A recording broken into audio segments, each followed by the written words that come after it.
अपने हृदय को निर्मल करने के लिए केवल आज्ञा पालन की आवश्यकता है। जो बड़े बड़े तीर्थों से पवित्र नहीं होता, वो आज्ञा पालन से पवित्र हो जाता है। क्रिया मलिन हो सकती है, लेकिन आज्ञा का पालन है तो वो पवित्र कर देगा। क्रिया मलिन है, आपको दिखाई दे रही कि मलिन क्रिया है, पर गुरुदेव की आज्ञा है तो उससे काम हो जाएगा। क्रिया मलिन, 4 की हत्या कर दी और सैकड़ों की हत्या करने का पाप नष्ट हो गया। पीछे सुनाया कि लकड़ी हरी हो जाए तो वापस चले आना, प्रसंग कई बार सबको याद होगा। क्रिया मलिन वही है, लेकिन सुख वांछा का त्याग करके तत्सुख वांछा से युक्त होकर वही क्रिया की तो समस्त पाप नष्ट हो गए। बिना ही विचारी करी शुभ जानी, गुरुदेव की आज्ञा पर विचार नहीं, तत्परता पूर्वक उसमें लगन पूर्वक लग जाना।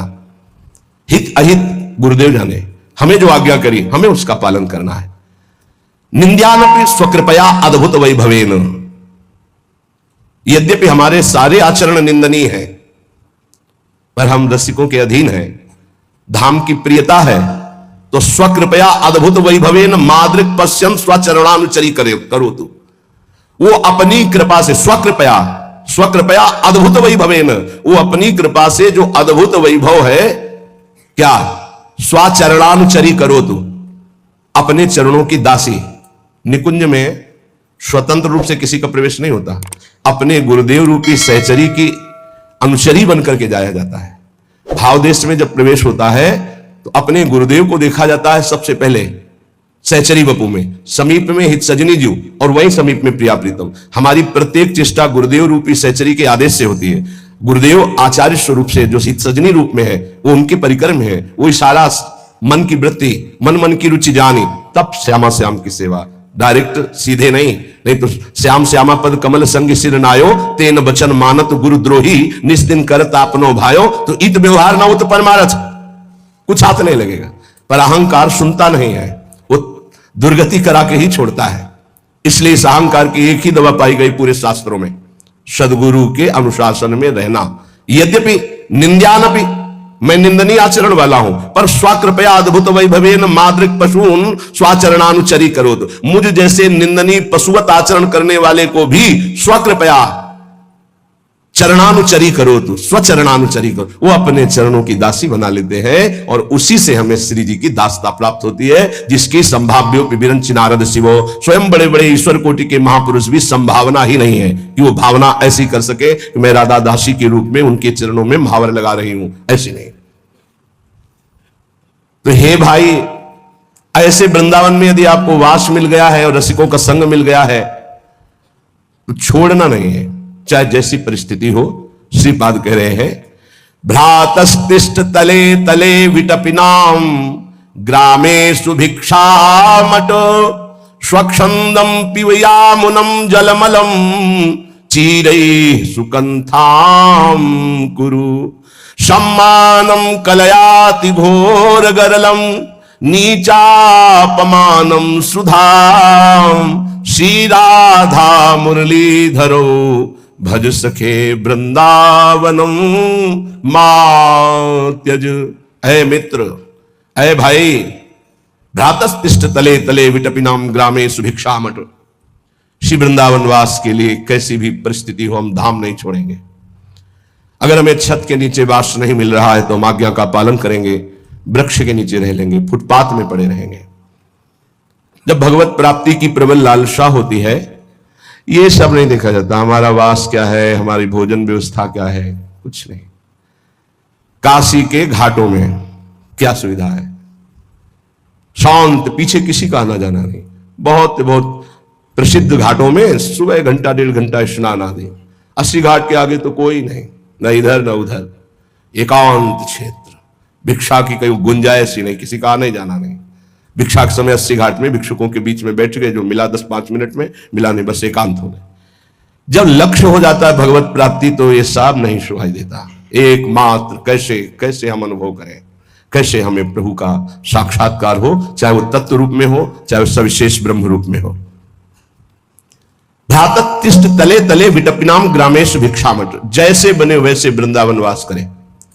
उदर पोषण के लिए भूख लगे गो मांग खाऊंगो, गिनो न सांझ सबेरो, ब्रजवासिन के भूख टूक और घर घर छाछ महेरो।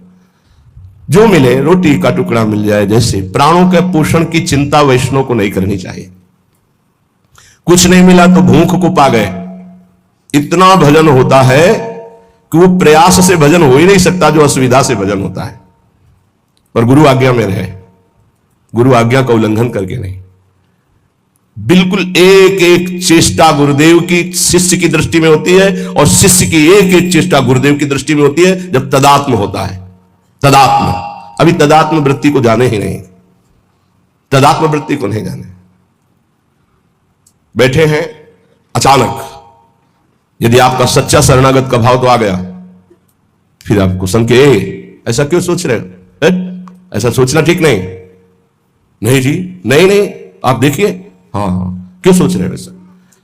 आपको कहने की जरूरत थोड़ी कि मेरी स्थिति क्या है या गुरुदेव की स्थिति क्या है, वो बताने की जरूरत नहीं। यदि अनन्य है गुरुदेव के आप। अमीर खुसरो जी अपने गुरु के सिवा किसी का स्पर्श नहीं करते थे, बड़े व्यापारी भी थे। तो जे ही गुरुदेव के ऐसे चरणों को छूते पता चल जाता गुरुदेव की स्थिति इस समय कहां है। नाभाजी तो दूर से ही गुरुदेव की स्थिति को, पंखा चल रहे हैं उनको पता चल रहा है गुरुदेव की मानसिक स्थिति कहां है। गुरु के शरणागत को गुरु की स्थिति का पता होता है, शिष्यों की स्थिति का पता तो क्या छोटी बात है। शिष्य को गुरुदेव की स्थिति का पता, ये गुरु का आनंद है। नाभाजी से कहा कौन बोला, तो बोले आपके जूठन खाने वाला। ये नेत्र नहीं बाहर के, और पूरी भक्तमाल रचना, हर भक्त आकर बता रहा है अपना जीवन चरित्र, गुरु प्रसाद। अगर हमारा जीवन परमार्थ के मार्ग पर चल पड़ा है तो केवल गुरु अधीनता और प्राणों के मोह का त्याग तभी आगे बढ़ पाया जाता है। हमें चाहे वृक्ष के नीचे रहना पड़े, चाहे हमें खुली गर्मी सर्दी बरसात सहना पड़े, चाहे भूख सहना पड़े, अब हम परमार्थ में पीछे नहीं हटेंगे। भ्रातस्पिष्ट तले तले विटपिनाम ग्रामेषु भिक्षामठ। भिक्षा से अभिमान का नाश होता है। दरवाजे पे खड़े हो, राधे श्याम, जहां सम्मान से भिक्षा मिले वहां नहीं जाना चाहिए, सिद्धांत है। अगर आप भिक्षा का रंग चढ़ाना चाहते हैं, आओ बाबा दंडवत, बैठो कुर्सी में, गरम गरम बन रही, पालो, ये भिक्षा नहीं है, व्यवहार है। भिक्षा दरवाजे के बाहर खड़े होकर एक आवाज मारी, राधे श्याम, रुके 1 मिनट, फिर दूसरी आवाज मारी, राधे श्याम, तीसरी मारते हुए चल दी आवाज, राधे श्याम, फिर आओ बाबा 2 मिनट रुको, नहीं, कदम आगे बढ़ गए, कदम आगे बढ़ गए, मिले या ना मिले अपने सिद्धांत में। भिक्षान साधु का प्रतिग्रह रहित जीवन होता है। उसे प्रतिग्रह नहीं कहते, जो झोली में आ गया वो हलवा डाल दे, रोटी डाल दे, जो भी डाल दे, वो हमारे लिए अमृत हो। हमारी झोली रसोई अमनिया, वो हम ठाकुर को भोग लगाएंगे। हमारी झोली रसोई और वो अमनिया जो हमारी झोली में आ गया। प्रभु को ऐसे रुदन करते हुए, नाथ मुझ गरीब के पास से जो भिक्षान्न मिला है आप पाइए, वो आनंद। विटपिनाम ग्रामेश भिक्षाटवे स्वच्छंदम पीयूयामुनम जलमलम चीरई सुकंथाम करो। बड़ा कठिन वैराग्य का मार्ग है। काशी में दूसरा वस्त्र नहीं था, 2 लंगोटी जो एक कमर में बंधी और एक कमर के ऊपर बंधी, बदलने की, एक अचला जो छाती से केवल यहां तक पहनते, बस। ना कोई झोली, ना कोई ग्रंथ, ना कोई माला, ना कोई ऐसे गंगा जी की पावन रजली, त्रिपुंड लगाया, शांत, एकमात्र मंत्राकार वृत्ति, बस। जीवन पागलों जैसा, जटाओं का बोझ। कभी देखा कोई हमारी तरफ आ रहा है, खंडेर थे, निकल गए। ब्रह्मबोध ऐसे थोड़ी होता है कि केवल वेदांत पढ़ ले तो ब्रह्मबोध होता, नहीं। स्थूल सूक्ष्म कारण तीनों पर विजय प्राप्त करे तब ब्रह्मबोध प्राप्त होता है। गंगाजल ही आहार। अब तो भगवान की सी लीला है कि जिस समय श्रीपाद लिख रहे हो कि स्वच्छंदम पीयूयामुनम जलमलम, निर्मल अमल प्रेम प्रदान करने वाली श्री यमुना जी है। दुरंत मोह भंजनी, कैसा अद्भुत प्रेम। रसैक सीम राधिका पदाब्ज भक्ति साधिका। श्री स्वामिनी जी जो रस की समुद्र है, सीमा है, उनके चरणों का प्रेम। यही राधिका पदे पदाब्ज भक्ति मुत्तमा मवाप्यसा ध्रुवम भवेत परत्र तत्प्रियानुगा। शरीर में रहते हुए श्यामा श्याम की उत्तमा प्रेम लक्षणा भक्ति यमुना जी प्रदान करती, और देह भाव छूटने पर सहचरी भाव प्रियानुगा, प्रियाजू की अनुगत सहचरी के रूप में यमुना जी से स्वरूप प्रदान करने की सामर्थ्य रखती है। यमुना जल का अवगाहन परम पावन, आज भी परम पावन है। आप बाहरी बातों को मत देखिए। श्रीपाद कह रहे चिरई सुकंथाम करो। कंथा कहते हैं ऐसे नहीं कि जाके कटवा के कई प्रकार के रंगों को बनाने से कंथा कहते हैं, उसे नहीं कहते। कैसे कहते हैं? हरिराम व्यास जी ने लिखा, घूरे में से बीन चिनगटा जो चिरई सुकंथाम करो। जिन्होंने फेंक दिया है ऐसे कपड़े अपने, बहुत से ऐसे पड़े रहते, उनको उठा करके गांठ लगाकर अपने शरीर को ढक लिया। भिक्षान्न से, भोजन से प्राणों का पोषण हो रहा है जो मिला। एकांत सेवन करते हुए श्यामा श्याम के अनुराग में डूबा हुआ। सम्मानम कलयाति घोर गरलम नीचापमानम सुधाम। सम्मान को घोर विष के समान समझते हैं। देखा है गुरुजनों, दंडवत कर रहे हैं, बाबा दंडोत, श्री हरिवंश, राधे श्याम, मुड़ के नहीं देखा, बोला नहीं, छड़ी कमंडल सीधे अपनी तान में। कभी ये नहीं देखा कोई पीछे चल रहा है, कोई आगे आकर बात कर ले, कोई नहीं। क्यों? व्यवहार शून्य जीवन। सम्मान भगवत मार्ग में मिलता है लेकिन उसे स्वीकार ना करें, उसे भगवान का, गुरुदेव का प्रताप। ये गुरुदेव को प्रणाम कर रहे हैं क्योंकि वेश गुरुदेव प्रदत्त है। इसमें जो भी प्रभाव है वो गुरुदेव का है, प्रभु का है। प्रणाम उन्हीं को पहुंच रही है। अपने तो दैन्य भाव से प्रणाम करने वाले पर भगवत भाव करे तो सम्मान का रंग नहीं चढ़ेगा। सम्मानम कलयाति घोर गरलम, घोर विष समझे सम्मान को। और बहुत बड़ी दुर्दशा होती है सम्मान को भोगने वाले की। दुर्दशा का तात्पर्य होता है परमार्थ ना रहकर पाखंड रह जाता है, जहां सम्मान प्रियता रहती है। ये बहुत अच्छे से समझ लीजिए। साधु की दो ही रहनी है, या तो संपूर्ण बाल रखे या संपूर्ण मुंडन करा ले। ये गाल चिकने हैं, मुछ बनी हुई है ऊपर, इस संत विरक्त का लक्षण नहीं। गृहस्थी में आप ऐसे रह सकते हैं, गृहस्थी में है। गृहस्थी में पूरे बाल रखवाने का आदेश नहीं है। विरक्त का नाटक गृहस्थ को नहीं करना चाहिए और गृहस्थ का नाटक विरक्त को नहीं करना चाहिए। आचार्य परंपरा से, जैसे गृहस्थ में लंबी लंबी दाढ़ी पूरे सब ऐसे रखाए हुए, तो आचार्य परंपरा की बात अगर है, ऐसा आदेश है किसी को, तो बात अलग है। नहीं, गृहस्थ को जब तक विरक्त ना हो तब तक विरक्तों जैसा। अब कितने से होते हैं जिसे धारण किए कुछ लाल कुछ, तो आप किससे विरक्त हुए? विरक्त नहीं। साथ में गृहस्थ की साड़ी पहने हुए उनकी पत्नी भी है, वहीं दर्शन कर, ये हमारी पत्नी। और आप पूरे विरक्त वेश को धारण किए हुए हैं, विरक्ति भी नहीं लिए हुए हैं कहीं से। ऐसे में घोर अपराध लगता है, इसे पाखंड कहते हैं। ये पाप का अंश पाप प्रकाशित कर देगा, ऐसा नहीं करना चाहिए। और विरक्त होकर अगर छुरा चलेगा तो पूरे में चलेगा, भद्र होगा पूरे में। नहीं तो दो सद्वई भाषा में कहते झंडे या मुंडे, खड़े हैं या मुड़वा लिया। ऐसा नहीं है कि सेटिंग फिटिंग, ऐसे नहीं, बहुत सावधानी से चलना चाहिए। विरक्ति की रक्षा करो। विरक्त मार्ग जो गुरुजनों ने दिया है उसकी मर्यादा है। ये बनावटी किसी और को लुभायमान कर सकती, श्री भगवान को नहीं। भगवान सदैव आदेश करते हैं अपने धर्म का पालन करो। यदि आपका धर्म निम्न भी है तो भी आपके लिए उच्च है। सुधर्मो निधनो श्रेया पर धर्मो भयावहा। विरक्त विरक्त धर्म से चले, गृहस्थ गृहस्थ। कई गृहस्थों को देखते हैं कैसे। एक बार एक बड़े महापुरुष के पास एक गृहस्थ गए थे, तो पैजामा कुर्ता और दाढ़ी पूरी ऐसे। प्रणाम किया तो वहीं थे, हम भी बैठे हुए थे, सरकार भी बैठे हुए थे। काहे को रखा है? देहाती भाषा में बोलते नहीं सरकार, हाँ ये मनोरंजन है, ऐसा रखा ना, मनोरंजन है। चलो जाओ पहले मुड़वा। क्या विरक्त भेष नहीं, वैसे रखाए हुए हो, चलो जाओ। ये अपनी मर्यादा में। सम्मानम कलयाति घोर गरलम, सम्मान प्राप्ति के लिए गृहस्थी कोई ऐसा नाटक न करे और विरक्ति कोई ऐसा नाटक न करे। विवेक, वैराग्य, भक्ति हृदय में सबको धारण करने का अधिकार है। कई को देखते हैं, वो देखी देखा पैजामा पहने ऊपर से पीला ओढ़ लिए हैं, खरीद लो पीला, अपराध है। नीचे जो है और कुछ है, ऊपर भगवा डाले हुए, अपराध है। एक बार वाणी से बोल दे कि मैं सन्यास लूंगा और सन्यास न ले तो उसको ब्रह्म हत्या का पाप लगता है। पीछे वर्णन किए थे महाभारत में, जब पीछे प्रसंग में आया। ये खिलवाड़ थोड़ी है। कोई ऐसा नाटक मत करो। गुरुजनों के कभी प्रसादी वस्त्र मिल जाए तो अलमारी में ऐसे रख के पूजा करो, सिराने रखो, पहनो, ओढ़ो मत कि आप पीला खरीद लिए प्रसादी करवा के अब हम भजन में ओढ़ेंगे। नहीं, ऐसा नहीं। ये आचार्य परंपरा से प्रदत्त जो वस्त्र हैं, विरक्त के अलग हैं, गृहस्थ के अलग हैं।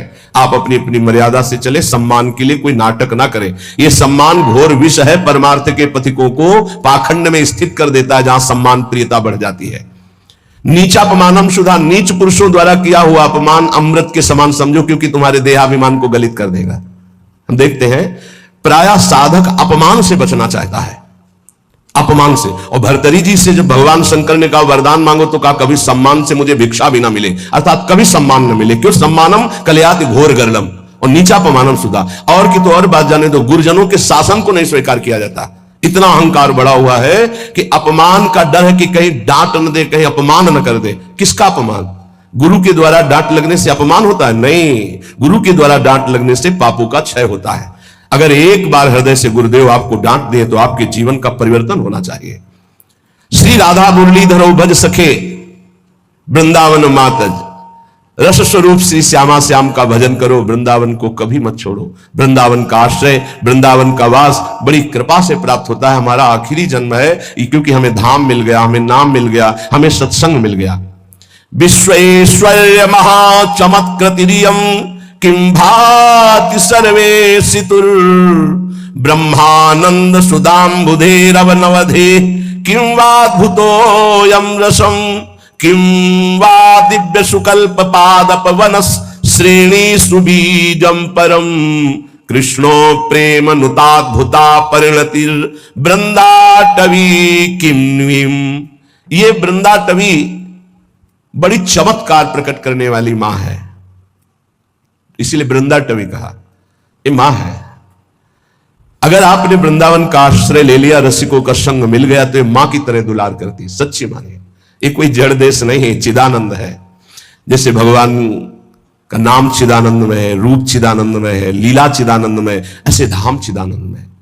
माना हमसे निरंतर भजन नहीं होता, पर धाम वास कर रहे तो निरंतर चिदानंद में धाम का सानिध्य है। जैसे नाम का सानिध्य ऐसे धाम का सानिध्य है। पर धाम के सानिध्य का हम निरंतर सुख ले सके, इसलिए निरंतर चिंतन चाहिए। तन और मन से, ये तन से भी और मन से भी। तो मन से नाम जब करेंगे, लीला चिंतन करेंगे, तो बहुत जल्दी धाम हमारे हृदय में प्रिया प्रीतम को प्रकाशित कर देगा। बोले विश्वेश्वर्य महाचमत्कृतिरियं किं भाति सर्वेशितुः, महान चमत्कार प्रकट कर देता है विशेष साधन ना होने पर भी। धाम निष्ठा, धाम की ऐसी अद्भुत महिमा है। ये किसी की कारीगरी नहीं है वृंदावन। जैसे ब्रह्मा ने अपने संकल्प से ब्रह्मलोक, तपलोक, महरलोक, जनलोक, ऐसे वृंदावन की भी रचना कर दी, ऐसा नहीं। यहां ब्रह्मा की भी गति नहीं है, उनकी रचना की क्या बात है? बोले हमें वही तो सब दिखाई दे रहा, क्योंकि ब्रह्मा के रचित नेत्र हैं आपके पास।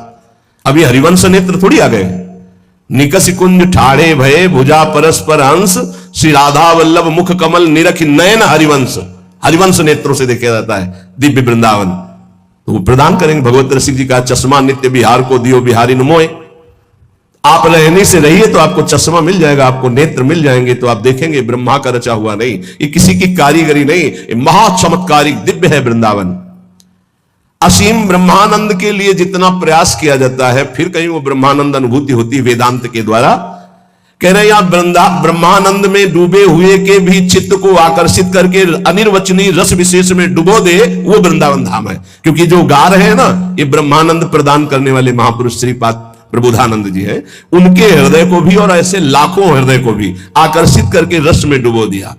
यहां की दिव्य रज, यहां के दिव्य वन, यहां के दिव्य कुंड, ये सब श्री श्यामा श्याम के प्रेम रस को प्रदान करने वाले हैं। कितना अद्भुत सुख है जब हम ये चिंतन करते हैं कि हम श्रीधाम वृंदावन वासी हैं।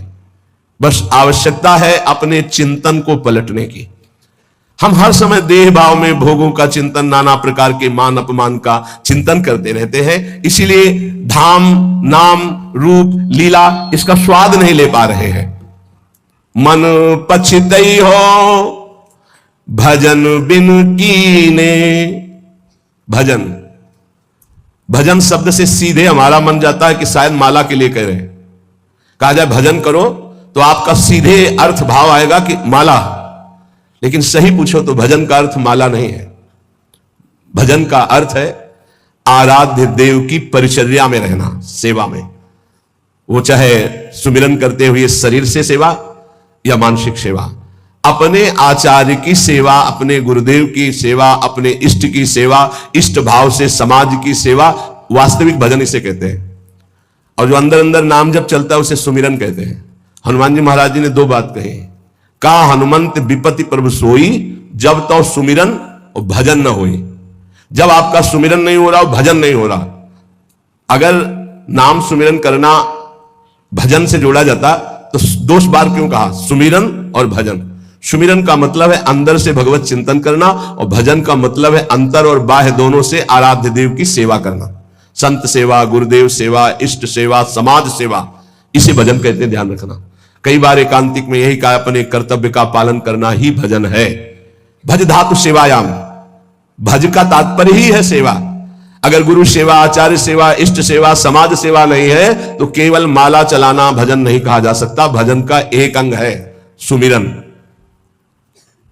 इसलिए कह रहे कि भजन को समझ लीजिए, नहीं तो आपका कि घर बार छोड़कर एकांत में बैठकर माला चलाना ही भजन है, ऐसा नहीं। आप पति हैं, आप पत्नी हैं, आप किसी के पुत्र हैं, आप किसी के पिता हैं, आप समाज के एक बहुत बड़े सेवा का अधिकार प्राप्त करने वाले हैं, समाज के एक अंग हैं आप। एक अंग खराब हो जाए तो पूरे शरीर को पीड़ा होती है। ऐसे ही आप, अगर आप सुधर गए, आप अपने अपने धर्म का पालन कर रहे हैं, अपने कर्तव्य का पालन कर रहे हैं और वो कर्तव्य कर्म प्रभु को समर्पित कर रहे हैं, तो सच्चा मानिए भजन हो रहा है। थोड़ी देर माला चला लिए फिर स्वसुख वांछा में घूमे, मनमानी आचरण किए, इसे भजन नहीं कहते।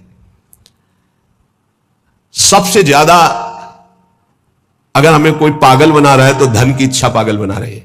इसलिए अगले शब्द में कह रहे, धन दौलत कछु काम न आवे, कमल नयन गुण चित बिनु दीने, मन पछितई है भजन बिनु कीने। सबके दिमाग में एक रुपया ही छाया हुआ है। बड़ा विचित्र खेल है। खर्चा करने में छाती पीड़ा पैदा करते, संग्रह करने में सुख। संग्रह करते करते मर गए। गांव में धन एकत्रित करके दीवाल में गाड़ दिए, मोटी मोटी मिट्टी की दीवालें होती थी, और मर गए। जब दीवाल खुदी तब पूरा जीवन कंजूसी करके समेट कर, या बैंक बैलेंस में जमा करते करते गणना में सुख का अनुभव रहा, इतना इतना और जमा, इतना और जमा, मर गए। किसके काम आएगा? क्यों नाम रूपी धन एकत्रित ना कर पाए? क्यों धन के द्वारा गौ सेवा, साधु सेवा, समाज सेवा, नाना प्रकार की भागवतिक सेवा, ये क्यों नहीं लाभ ले पाए? ये धन का बहुत बड़ा प्रभाव है, माया का बहुत बड़ा अंग है, जो हर एक के दिमाग में अपना असर किए हुए है। हम जो भी प्रोग्राम करें उसका परिणाम धन हमारा होना चाहिए। चाहे वो कथा हो, चाहे वो यज्ञ हो, चाहे वो पूजा हो, जो भी हो।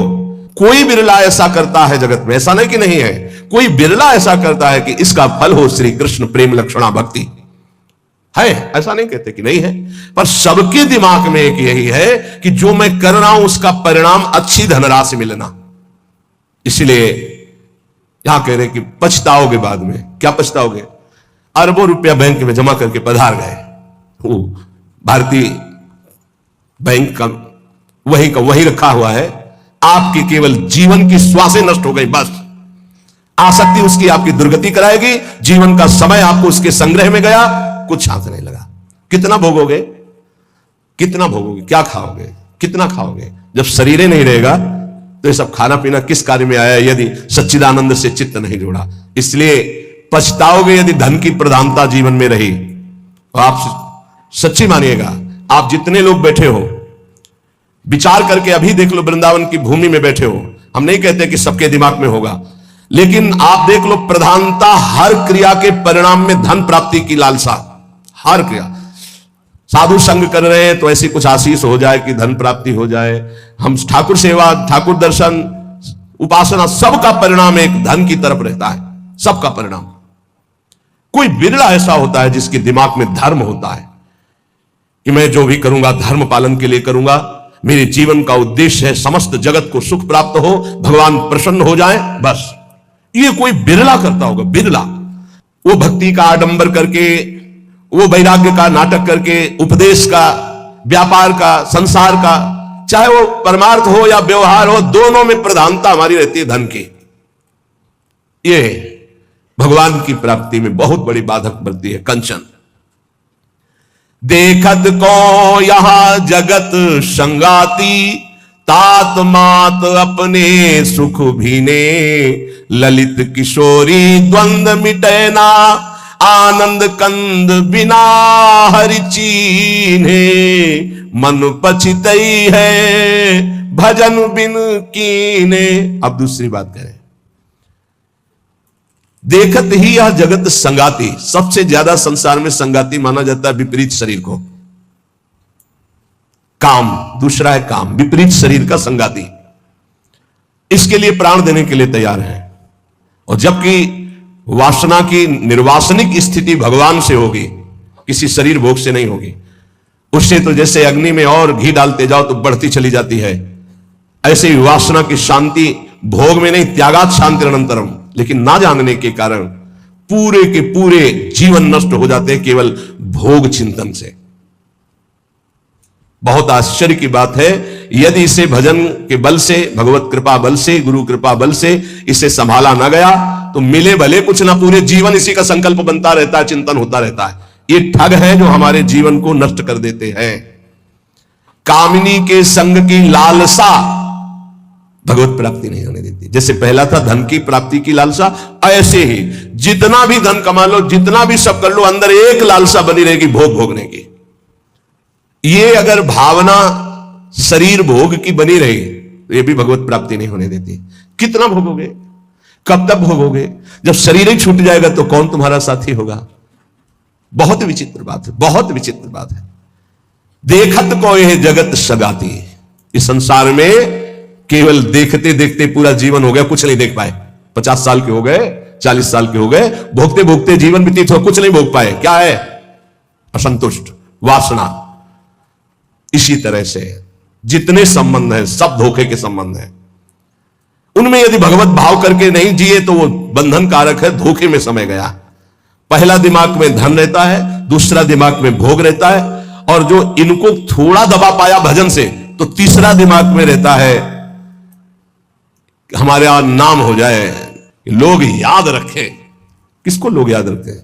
भगवान को याद नहीं करते, तुम्हें याद करेंगे। भगवान को नहीं याद करते, जिनके याद करने से कल्याण हो जाता है, तो तुम्हारे को कौन याद करे? बोले यार कुछ तो ऐसा हम कर जाएंगे। कितने का कर जाओगे? क्या कर जाओगे? अरे जिन्होंने अनंत ब्रह्मांड बना दीजिए उनका नाम नहीं ले रहा, तो तुम एक दो महल बना दोगे, एक दो पौशाला अस्पताल खोल दोगे, तुम्हारा नाम चलेगा? श्री कृष्ण ने अनंत ब्रह्मांड बनाए, सब थोड़ी नाम जप कर रहे हैं उनका। तुम्हारा कौन नाम जप करेगा कि भाई बहुत यश कीर्ति की आखिरी चाह।